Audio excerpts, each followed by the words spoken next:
আমি সকলোৱে কওঁ আহাৰ মাহত হাত লাগিব বা কামাখ্যা মন্দিৰত অম্বুবাচী মেলা পাতিব। কিন্তু এই অম্বুবাচী মানে কি জানেনে আপোনালোকে? অম্বুবাচী শব্দটো সংস্কৃতৰ পৰা আহিছে। অম্বুৰ অৰ্থ পানী আৰু বাচীৰ অৰ্থ হ'ল পুষ্পিত হোৱা। হাত লগা হিন্দু ধৰ্মাৱলম্বী লোকৰ এক বাৰ্ষিক অনুষ্ঠান। এই অনুষ্ঠান বা উৎসৱ কামৰূপৰ নীলাচল পাহাৰত অৱস্থিত কামাখ্যা মন্দিৰৰ লগত জড়িত। এই হাত লগা বা অম্বুবাচী মেলা অসমীয়া আহাৰ মাহত অনুষ্ঠিত হয়।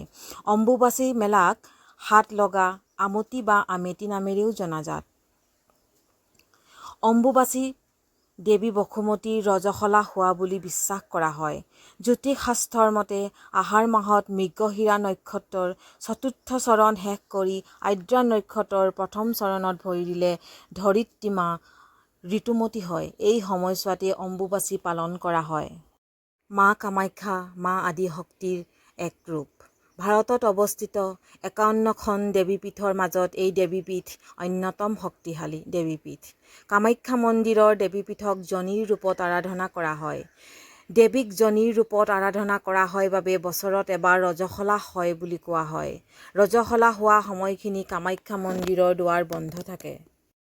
এই সময়ছোৱাত দেৱীক পূজা কৰা নহয়। এই সময়ত দেশী বিদেশী ভক্ত সাধু সন্ন্যাসীয়ে নীলাচলত ভিৰ কৰেহি। দেৱী ঋতুমতী হোৱা ৩ দিনৰ পিছত নিবৃত্তি হয়।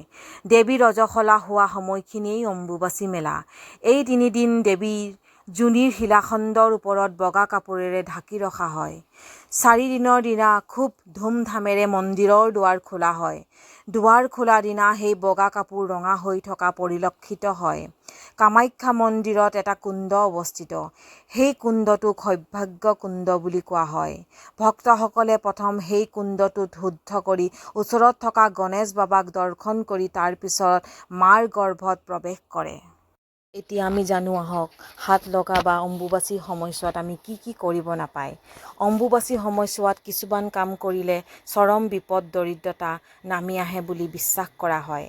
হাত লগাৰ সময়ত যিকোনো ধৰণৰ ধৰ্মীয় কাম কাজ যেনে বিবাহ, অন্নপ্ৰাশন, গৃহপ্ৰৱেশ কৰিব নাপায় বুলি কোৱা হয়। এই সময়ছোৱাত ফুল ফল একোৱেই ছিঙিব নাপায়।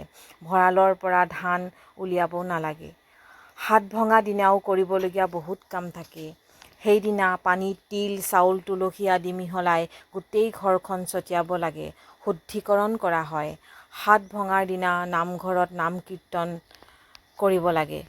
ৰন্ধা বঢ়া কৰা চৰু কেৰাহী আদি জুইত সেকিব লাগে। প্ৰবৃত্তিৰ পিছত হাতৰ তলুৱাত দৈ এচামুচ লৈ খাব পাৰিলে ভাল। এই সময়ছোৱাত গাখীৰ আৰু আম সেৱন কৰিব পাৰে। এই সময়ত গাখীৰৰ লগত আম সেৱন কৰিলে সৰ্পভয় নাশ হয় বুলি কয়। এই সময়খিনিত কেতিয়াও সাপক প্ৰহাৰ কৰিব নালাগে।